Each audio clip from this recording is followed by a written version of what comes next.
बीडच्या जिल्हा कारागृहामध्ये वाल्मिक कराड गँगची दहशत असल्याचं समोर आलंय।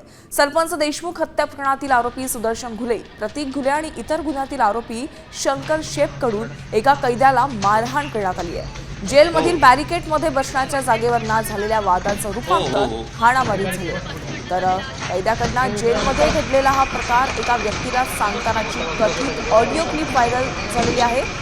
साम टीव्ही या ऑडिओ क्लिपची पुष्टी करत नाही, तर प्रकरण दाबण्याचा प्रशासनाकडून प्रयत्न होत असल्याचा आरोप शिंदे सेनेचे जिल्हा प्रमुख स्वप्नील गलधर यांनी केलाय।